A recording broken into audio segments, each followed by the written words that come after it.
Okay, so we are going to start. Today is the 24th day of Tevet, Chavdalet Tevet, 5779. It is the yortzeit of the Alter Rebbe, the first Chabad Rebbe, the Baal HaTanya. And so we will we'll learn some stuff that he said regarding those psukim that we are in. Mm-hmm. So that's that. We are in Sefer Shmuel Aleph, chapter 1, Pasuk Yud Bet, 12, and we are starting Tefillat, not starting, but we are sort of in the middle, towards the middle of Tefillat Chana, Chana's prayer. So we will, let's read a few psukim because they're all sort of connected to each other. And then we'll talk about some of the items that are mentioned in that on those psukim. Vayaki hirbeta lihitpalel. So Chana is standing in Beit HaMikdash. Maybe we should just turn off the heat because this is just bananas. Chana is standing in Beit HaMikdash in the Mishkan Shiloh and praying for to have a son because she didn't merit yet to have a son of her own, and she lived in a house that had her and another woman, Pnina, and she didn't have it easy. Pnina would make her a little bit miserable, and she was married to Elkanah, who would come a lot to Mishkan Shiloh, and she's standing there and praying to God to give her a child. And she prayed a lot. She prayed quite a lot. Lifnei Hashem, in front of God. Ve'eli shomer et piyah. Eli was the high priest. He became the high priest and the leader, the shofet of the Jews on that day. And that was his first day on the job as the leader of the Jews. That day, some said was Rosh Hashanah, some said was Shavuot, but it was a yontif of some kind, and it was his first day on the job. And Eli was watching her mouth. As she was praying, he was watching, looking at her mouth. Why was he looking at her mouth? What's the point of looking at someone's mouth? So the pasuk is telling us why. V'chana hi medaberet al liba. Because Chana was talking with her heart, or on her heart. She was not really uttering the words aloud. When someone is talking, is praying aloud, you don't need to watch their mouth. You can stand behind, you can stand on the side, you hear what they're saying, right? But here, she was just talking with her heart. Rak sfatei naot, only her mouth, her lips were moving, so he was lip reading essentially what she was saying, and was watching her. Vekola lo yishamea, and her voice, there was no sound coming out of her mouth, just the movement of the lips. Vayachshevea Eli leshikura, so Eli thought that she is drunk. Now, we are learning a whole bunch of things, so let's just read one more pasuk. Can I just go back? Yes, please. 1 second. Yeah. When you mentioned that she didn't get along with the other... With Pnina, she didn't get along, It yeah? seems to be a recurring theme. Every time we read about someone who has more than one wife, Yes. the wives don't get along. Yes, absolutely. It's a recurring thing. I mean, imagine, it's just That's why it's not. That's why this is not a practical custom anymore to have more than one wife, because it just doesn't work. It's very similar to how many businesses that have how many partnerships last. It's very difficult to have a partner. So imagine to have family businesses. Family businesses, right? Try to open a law office with two brothers. Speak to a dog training expert. They'll say if you have more than one dog, don't have two females. So- Because don't get along. So Serious, it wasn't a joke, but it is. one more pasuk. Vayomer alea Eli. So Eli who was watching her mouth, was telling her, Ad matai tishtakarin, until when you are going to be drunk. Hasirit yeinech me'alaich. Remove your drunkenness. Become sober. Remove your wine. This is not what you supposed to do. You're not, because she was. If he was reading her, He was reading. What the We words will. mean? Yeah. We will talk about how come he was thinking that she was drunk. What does that mean? So he was reading her lips, and she thought she's saying she seems to be drunk. So we'll talk about it in a second. Vatan Chana vatomer lo adoni. No, don't. This is not right. I'm not drunk. You're supposed to be. You're supposed to be a holy man.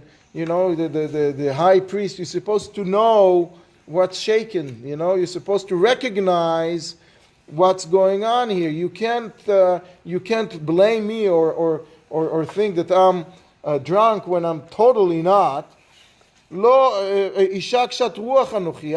I have a hardship, and something is on my mind, on my soul, sitting heavy on my soul. Kshat ruach anochi v'yan v'shechar lo shatiti. I didn't drink wine. I didn't drink any other alcoholic beverage. From other fruit. I'm just spilling my soul in front of God. So that's how she's telling. That's what she's approaching him. So now let's start.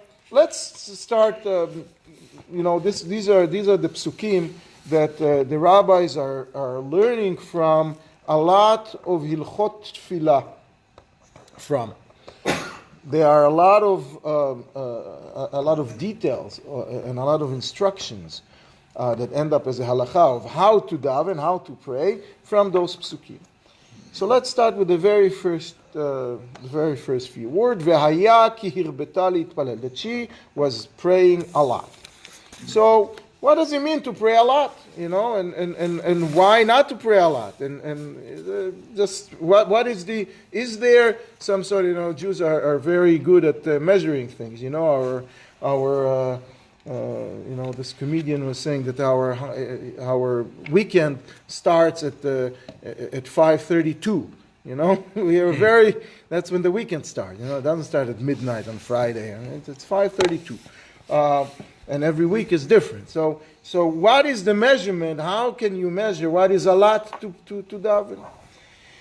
So there is a lot of mention and a lot of discussion in the holy books about it. We're going to mention a few sources and a few ideas, and then we're going to discuss the bottom line, the halakha, according to the Rambam. Let's start with the Midrash. The Midrash is saying that Moshe. This is the first time that after Matan Torah that we have a mentioned. It's actually not only after Matan Torah. Moshe Rabbeinu was praying, and there are two mentions of how he was praying and how long he was praying. One mention was Moshe Rabbeinu, in the beginning of Dvarim, of Deuteronomy, is discussing the history of the Jews. So he was telling us how he went up and got the Torah, the tablets, and he was learning from God. If somebody can just turn it off, it's not going to be cold. Turn it on. What? Just turn it off over there. Can I do it? No? Do you? So I know how to do it. So God was teaching Moshe Rabbeinu the Torah for 40 days, and then he told him, go down with the tablets because the people went off the beaten path. We created the golden calf, and he came down and saw that they couldn't wait for him and created this golden calf. He broke the tablets, and then he mentioned that he went up again to pray for 40 days and 40 nights so God forgives us. And then he got the second tablet. So the first 40 days he was learning. The second 40 days, he was praying for us not to lose it. Okay? Was the original So- plan that he was going to stay up there more than 40 days? So,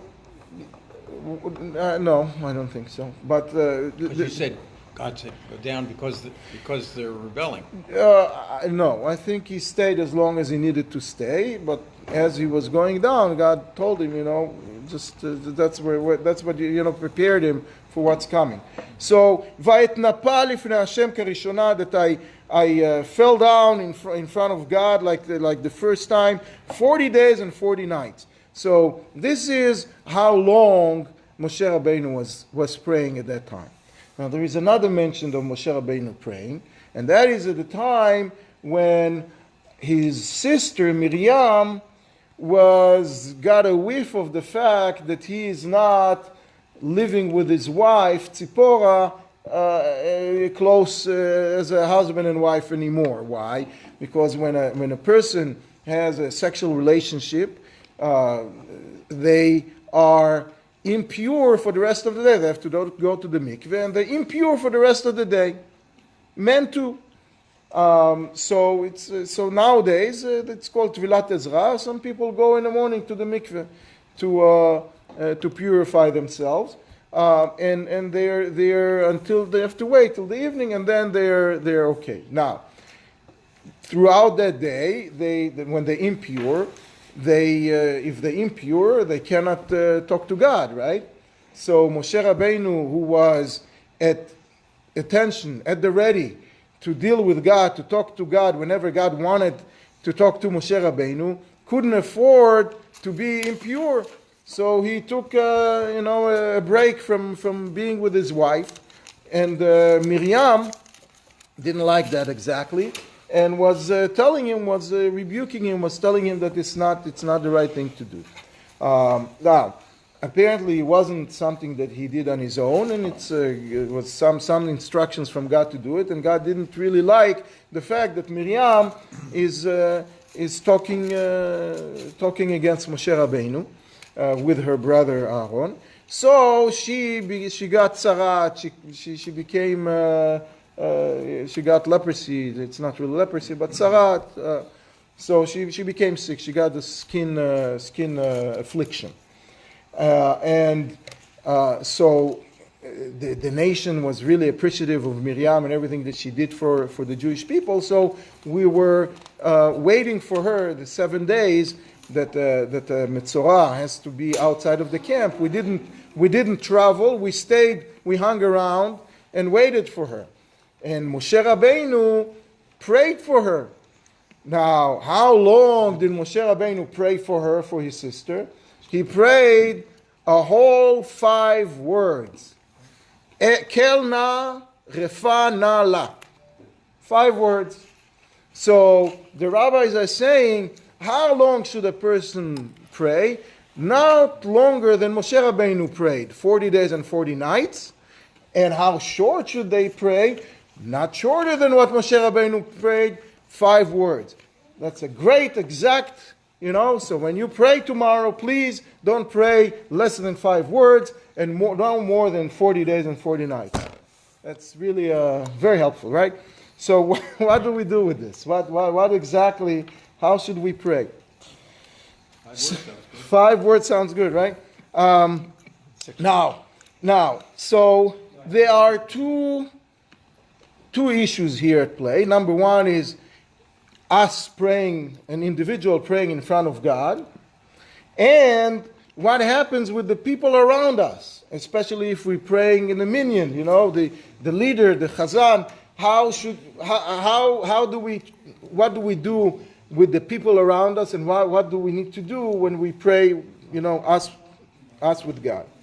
So there are a series of references in Chazal that are saying that we should not pray a lot. We should pray little, because don't, when you pray to God, don't think that you can barge in and say everything you want and start asking all kinds of requests.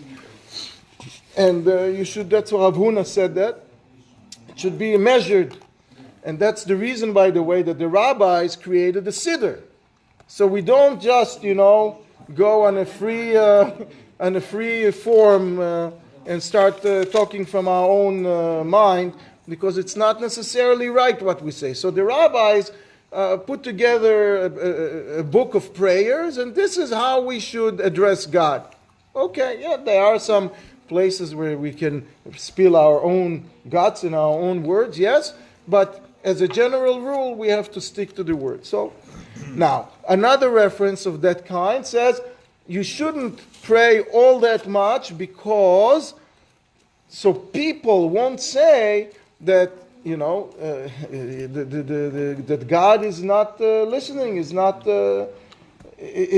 receptive to our prayer. Because if you see someone praying and praying and praying and praying and praying, and that means that they didn't get what they wanted yet. So, how come God is not... So this is not a reference to how we should consider this relationship with God during prayer. It's what the people will say when they see us pray, right? So that's more of a communal type of a consideration. A whole other set of references is discussing the fact that we should pray a lot and should pray as much as possible. The reason we have the prayer of Ne'ilah, Yom Kippur is the most prayed day on the calendar, right? We're praying a lot, we're praying the whole day. And all the Jews are praying. So we have an extra prayer. On regular day we have 3 prayers. On Shabbos and Yom Tov we have 4 prayers. On Yom Kippur we have 5 prayers. Why did we add another prayer? Because the more the merrier. That's what the rabbi said. Now, so how do we reconcile this with what we just said? That Eli was saying, it seems like she was davening too much. Now the rabbis even say about this davening too much here, that she was praying for a kid, but because she prayed too much, the kid, Shmuel, lived short life. Wow, that is a shocker, right? She prayed and she got a kid, she got Shmuel, but she prayed too much, so he died when he was 52 or not more than that. So there was some balance here which seems to, didn't work. That's one opinion in Chazal. I hope that's a minority. So yeah, don't worry. So now there is another reference that says, "Kol ha'ma'arich b'tfilato," he who is elongating their prayer, and tfilato chozeret rikam, his prayer is going to be answered. So now we can pray a long time. Great. But right away they say, he who is praying long can come to a heartache. So what does that mean? So the Rashi and the Tosfot in that section is mentioning very simply. The words in the Gemara is me'ayen. Me'ayen in modern Hebrew is like look carefully at, that's le'ayen, is to look carefully at a book. What? Analyze is right. So the rabbis explain that if someone is praying and they're expecting that because they prayed so much, God should listen right away and they should get what they needed. If they're addressing the prayer as, okay, I got to put in my time and I got to pray and God should give me what I needed, that's a recipe for heartache. Don't bother, But if someone is praying in order to connect to God, if somebody is praying in order with the real kavanah of to understand what the words are saying and how the words are relevant and how I'm connecting to God via these words, then pray as long as you want. So that's one reference. Now, there is a question somewhere in the Gemara that says, if you pray a lot, so every a day has a finite amount of hours, right? So you need to learn too. So every minute that you pray is being deducted from the ability to learn. So how are you going to learn so much? You have a lot to learn. So if you pray an extra hour, now it's an hour less that you can learn what to do, So the rabbis are saying very simply, when someone learns, the brain can comprehend, or you can read the same line again and again and again, and it doesn't go in. So when someone prays a lot before davening, before learning, the prayer primes the brain. The prayer calibrates us. The prayer is opening up our capability and our ability to really understand.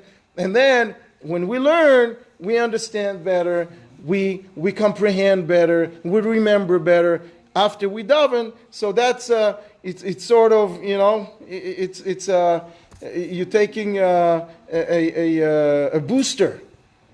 So the davening is a booster for learning. So therefore, now that's why they call those people who daven a lot Hasidim. In the Gemara, they call them Hasidim. What's the bottom line? It sounds like the learning is the more important part.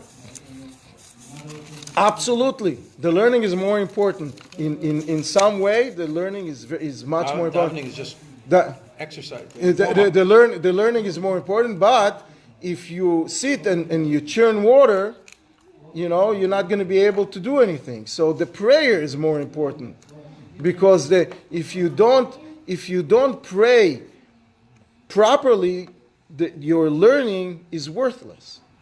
So Asher Baruchu B'Torah Tefillah, people who learn without praying enough, they are defeating the purpose. Their learning doesn't go anywhere. Now, what's the bottom line? Let's just get on with the bottom line. The Rambam is saying the bottom line is very simple. If you're praying with the minyan, especially if you're leading the minyan, don't pray too much, too long. Pray a normal amount, which we'll see in a second what that means. But if you pray alone, you can pray as long as you want. That's what the Rambam is saying le'alacha. And that's based on what Rabbi Akiva did when he was praying with the tzibur. He was not driving everybody crazy with his long davening. He would say it and finish. And when he was praying alone, you can find him somewhere else in the room. You put him here and you find him somewhere else where he lost himself in davening.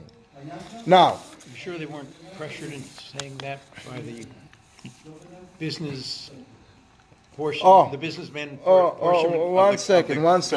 So the business needed to get to work. Right. So here's the story with the same Rambam that says that you should not pray too much with davening. What's the practical measurement of it? So the Rambam in Ilchot Kriyat Shema is saying that you have to say all the words properly. You have to stop between every word. If you have words that are the one word ends with the same letters, the second words, like al levavchem or ve'avadetem mehera, right? Those words, you have to stop in between and not make it sound like it's one lamed or one mem. You have to, and you have to make sure that if it's a shvana, it should be enunciated as shvana. If it's shvanach, it's just, each letter should be enunciated properly. Now, even in some shuls that we all know and love, that we have problems. Sometimes we are pleasing three people that are pressuring to go fast. But we're losing 97% of the other crowd who are, can't read that fast. And, it's not uncommon to see a kid that's standing for the Amud, and that the kid cannot read that fast. And how did he finish, Psukei Zimra in 7.5 minutes on Shabbos? It's not possible to do, you take an Israeli that reads Hebrew fast. I can't read that fast. Forget about having some sort of a kavanah. So the bottom line is that we need to say all the words. The difference between doing it right and doing it wrong is probably 5-10 minutes. And let's just at the very least read all the letters and say all the words, and don't. It says that when you read, when you pray, you're building. You're building a house. You're building something.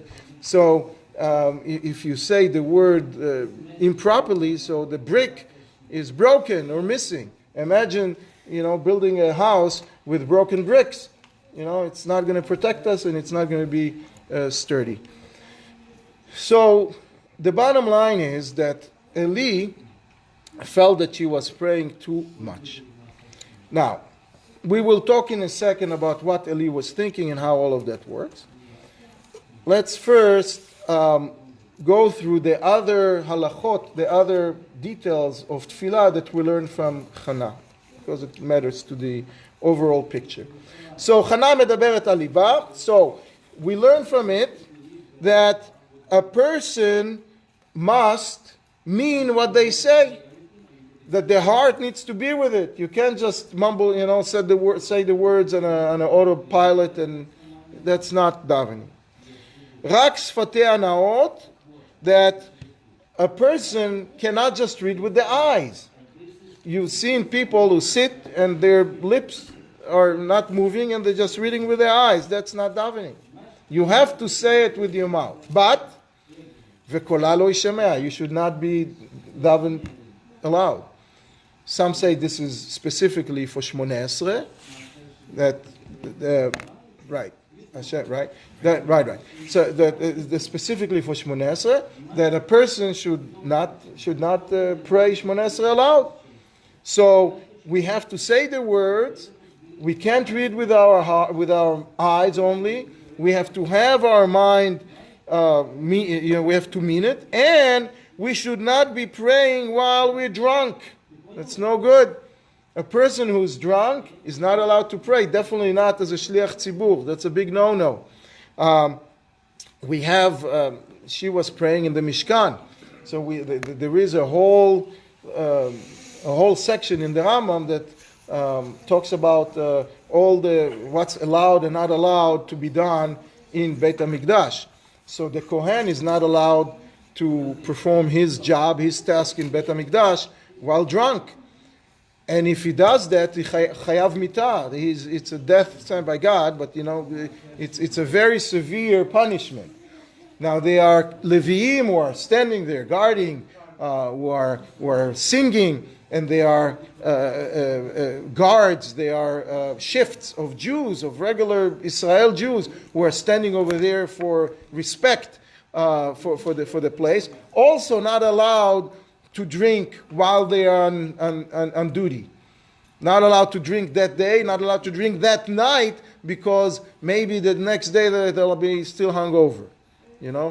Today, problem, right? People cannot, but that's only for the people on duty. It says also, the Rambam says, that regular person who is not on duty, just coming to visit Beit HaMikdash, to pray, to bring a korban, whatever they're coming to do there, cannot walk in drunk. That's not punishable by death, thank God, but not allowed to do it. From that we also learn that the rabbi should not be paskening, should not give an answer while drunk. So what is drunk? Drunk, there is a very levels in the Gemara? Yes, there is a definition of if a person drank revi'it, they're drunk, and they I think what, I'll check. I'm sorry. And it all depends what the alcohol content. It can't be I will. revi'it. Yeah. I will. Let me take it back. I will. They had a special. Allowed means that someone beyond your dalet amos can hear you, and if not, that's not allowed. What do you mean allowed? Loud. Oh, loud. Loud. No, loud. You have to hear yourself. The halacha is that you have to hear. You have to hear it. You have to say the word so you hear it. But if somebody stands next to you, no, they shouldn't be hearing it. So that's it's also a practical consideration, because you're disturbing someone. So if you stand next to someone and they keep hearing you mumbling something, it's disturbing them. So isn't this a clear prohibition against kiddush clubs? So yes, very much so. Kiddush clubs are, according to this, not allowed. Certain. What if you're what? What if you're davening next to someone who is loud and bothering you? Are you allowed? I mean, you're not allowed to say anything to him, but how? So if somebody is bothering you, if you feel close to them and you know that you're not going to embarrass them or they will be upset with you if you say something after davening. Or you walk away. Yeah, you just move couple of seats over and that's it. I'll ask a question here. It doesn't say what position she was in. Was she seated? Was she on her knees? Was she standing? She was standing in front of Hashem. So she was standing. How do we know that she was standing? Because you're not allowed to sit in the Mikdash.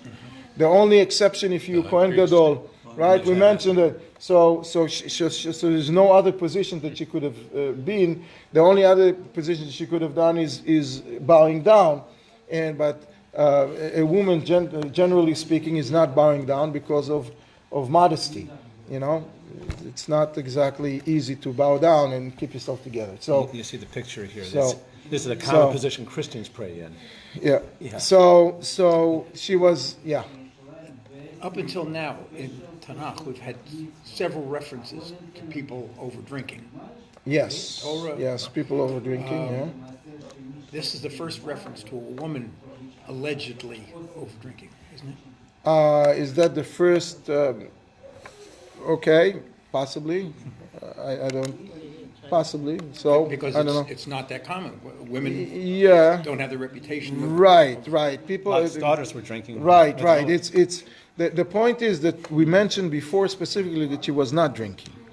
She was thought to be drinking. She was suspected of being drunk, but she was not drinking. So that's another reason that Eli should have reconsidered and not jump to the conclusion. So we will explain Eli as well. This is not simple. Eli was one proof that women did drink because he thought she was one of those women. So we have no other examples. They are. The point is that we really the rabbis are learning from Psukim previously that women, generally speaking, would not be drinking. It was not common. It was not really done. I never realized that shikar was Hebrew. I always thought it was a Yiddish. Shikor, no. Shikor is a Hebrew, definitely a Hebrew word. Yeah, I never realized Shechar means that's coming from the thing itself. Yes. Why are we taking away from this because she was mouthing the words that, apparently if he didn't understand that that's what she was doing, a lot of people didn't mouth the words back then. Why don't we take So it's not that a lot of people were mouthing the words. A lot of people would daven aloud, so he could have heard them. She was mouthing the words, so he needed to watch her mouth and read the lips and nothing but So that's what happened. Anyway, there are those who say, when do you mouth the words and when not? It's very interesting that the distance between us human beings and God is great, is huge, and one would think that. So let's scream, right? But then the counter idea for that is the opposite. Who in the world do you think you are that you can bridge that distance between man and God? So better to do it very quietly, because God is all around, and God, just like you can hear yourself with the ear, God is just sitting right there and can hear you, can hear as well. So that's the argument towards not screaming at davening. And you would see a lot of tzaddikim, a lot of people who they would just stand at attention the entire davening. On the other hand, you have a whole slew of others that will dafka daven very, very lively and strongly and make a lot of noise. And some say that, but we all come together in Shmoneh Esrei and we all pray quietly, because Shmoneh Esrei you're praying directly one-on-one with God. It's not we don't play games there.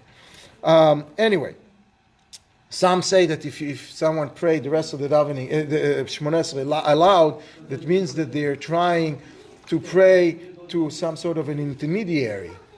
And the intermediary is closer to us. So we're trying to get the angel du jour to listen and to carry our prayers to God instead of praying directly to God. So there are a lot of discussions about, the volume level of how we pray. And anyway, another question that we have here, that we'll let me just see. Okay, so Eli was thinking that she's drunk, right? So what was he waiting for?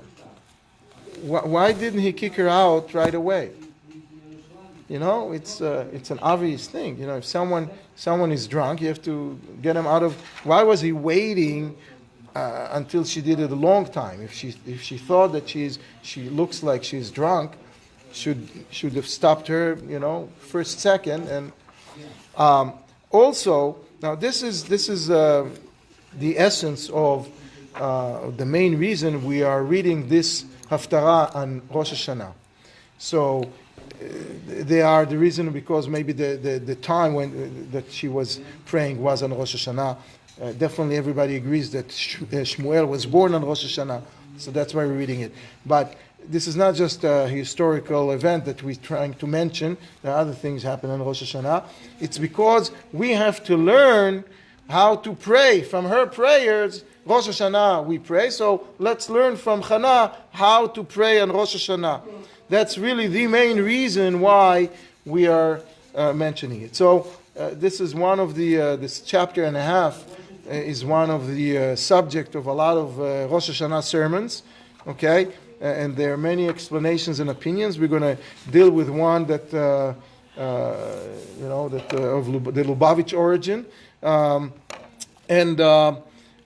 Let's try to understand all of these questions that we had. How come Eli was mistaken? And even if he was mistaken, why are we writing it?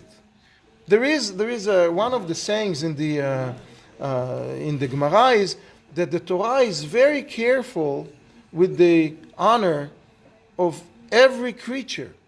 When at the time of the flood, it says that Noach gathered all of the animals, the kosher animals and the non-kosher animals. It was not saying the tameh animals and the pure animals. He said the pure animals and the animals that are not pure, because he didn't want to put down an animal, that is tameh, which is not kosher, to call it tameh, to call it bad. You try. So if the Torah is so careful about an elephant, why not be careful about the shofet of Am Yisrael, Eli? Why are we writing it here as if? So the explanation is, or the beginning of the explanation is, that when he was thinking that she is drunk, it wasn't really that he was thinking that she is drunk from wine. Otherwise, he should have kicked her out right away. He thought that she is drunk from davening. She is praying too much. Like we said, according to those opinions, you should not be praying too much. And he read her lips, and he's saying, you're praying for a boy, you're praying for a son, for a child, and on one hand, on the other hand, you're praying too much, which is going to harm him. So, are you drunk? What are you doing here? So she told him, no, I'm not praying too much. I'm not drunk in my prayer. I'm spilling my heart. I'm spilling my soul. B'shfichat nefesh. That is the cause of my behavior. So what was he saying to her, and what was she doing? So in Rosh Hashanah, there are two main lines of two main points. One point is that we are praying at Rosh Hashanah for our needs. We're praying for sustenance. We're praying for kids. We're praying for life, for health. We're praying for parnasah. We're praying for that it will be easy. We want a year that's easy, that's good, that's full, that's healthy, and we're just physically, spiritually as well, a year which is good spiritually, but mainly the year it's good physically. That's one line of that's mentioned in davening a lot. Another line, which seems to be a big hit on Rosh Hashanah, and that is we are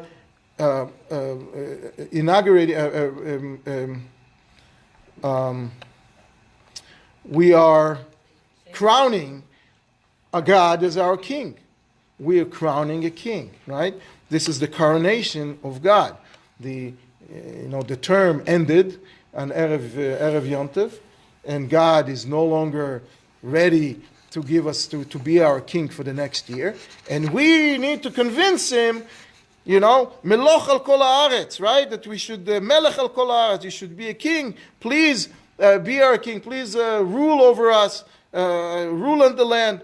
And how do we do it? We do it by nullifying ourselves to him, right? We are nothings, and we really need you, and we are going to be listening to you, and we're going under you, and we really totally submissive to you. Therefore, be our king. Now, how do you ask for all of your, for your car and for your paycheck and for your business and for your health and for, at the same time that you're saying, God, I'm nothing, please be my king. There's two opposite ideas, two opposite feelings. How do they go together? Now, the fact that we need to coronate God at that time is part of davening. And the fact that we need to ask for what we want, that's also part of davening. The rabbis put those two things in davening. How are we capable of feeling two opposite feelings at the same time during davening at the same day? Now the question is, in truth, this is a problem that exists the entire year.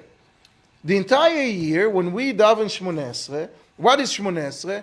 We have to stand at attention. We cannot move. We put our feet together. We cannot scream. We cannot talk aloud. We have to really concentrate. We have to act like we are angels. We're not allowed to make to motion to someone else during Shmoneh Esrei, which is the whole idea of we standing in front of the king, in front of the in total submissiveness, total nullification to God. Right? That's Shmoneh Esrei. But if you analyze the middle of Shmoneh Esrei, it's all we're asking. Forgive me for my sins. Give me, heal my wounds. Give me barech aleinu. Give me sustenance for my business. We're talking about our needs. Most of Shmoneh Esrei is talking about our needs. Again, how can those two things go together? Now, the question is stronger in Rosh Hashanah. Why? Because the regular Shmoneh Esrei that we daven all year comes after Rosh Hashanah. So after we coronated God, after we made him our king, after we accepted him, he agreed and we accepted him as our king, then the whole year he treats us as a king and we treat him as a king. What does a king do? They take care of everything. A king takes care of food and takes care of clean streets and security and subsidize food and food. I guess the king is in charge of everything. So if God is a king, I need to eat, I need to be healthy, etc. So during the year, we do understand how those two things can come together more than on Rosh Hashanah. Rosh Hashanah is before God agreed to be a king. So how can we, and then we have to convince him by sort of being submissive and nullified to him. So how can we come with a whole, shopping list of we need this, that, and the other while we're telling him we are. So how does that work? So the point is that God put us in the world for a specific reason.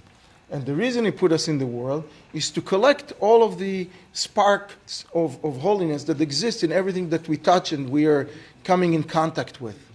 And that is what we need to do. So when we go to work, we are in contact with a certain number of holy sparks, and that's our job. So the idea is that we do it in order to enable us to do the work. God is a king of the world, and God is our king in order for us to accomplish a certain task. So we're asking God, allow us to accomplish the task. If all we need to do is worry about when is the next meal is coming from, I can't really, do my work effectively. So that is in general the idea. So but the question is, come on, be real. When we ask God, what is the prayer that is most moving on Rosh Hashanah? Is not God be our king. Is a Netanet Tokef. I want to live.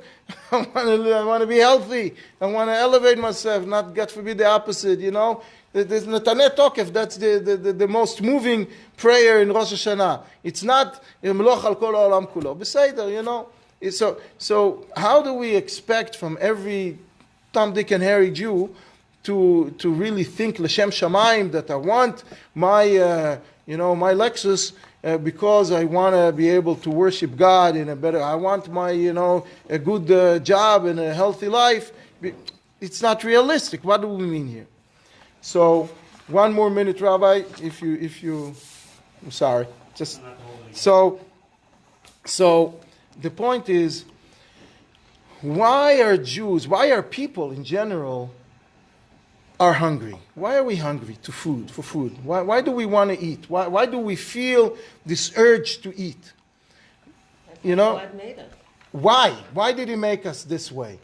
He makes us this way because our soul is yearning for the holiness in that piece of bread, in that food. We are yearning for something because that something is connected directly to our soul, our individual soul. And our soul is feeling the void. It's missing that holiness. So that's why we become hungry, and that's why we need to eat. And then we ingest that food, and we hopefully elevating this food to do the right. And it's all human beings are like that because it needs to be a bchira chofshit. We'll talk about it some other time. But this is the idea is that we are physically have physical needs because our soul have a need for that words of God, and by our feeling that need, we are fulfilling it with those physical things and quieting down the soul by performing our job. So therefore, what Eli was thinking is that how come you standing there and asking for your own things? Be in front of God. You're standing in front of the Lifnei Hashem. Act like it. Be nullified. What are you asking for your private things? And what is she answering him? No. It's connected to my heart. My heart needs these things in order to function. It's not something that I need personally because I want to enjoy life. And she proves it right away by giving the son to God right away. Totally. I'm not doing it for myself, for my own enjoyment. So I'm actually not drunk or in need of something because of my own needs. It's vayishpochet nafshi. It's I'm spilling my gut, my soul. It's connected to my soul. And from that, and this is the end of the Rosh Hashanah sermon, is the bottom line is that we are reading this on Rosh Hashanah because this is how we should pray on Rosh Hashanah. This is what we should think on Rosh Hashanah. This is what we should understand, that God is supposed to give us our physical needs because it connects to our neshama. So better God, give us the food, and give us the car, and give us the health, and give us the wealth, and give us the happiness and the joy, because all of those things will fill in and fulfill and get us to a point where we are satisfying our mission in the world, that we are satisfying our neshama. This is why we're reading this haftarah on Rosh Hashanah. This is what we're learning from Chana, how to pray on Rosh Hashanah and what to think. We'll continue next time.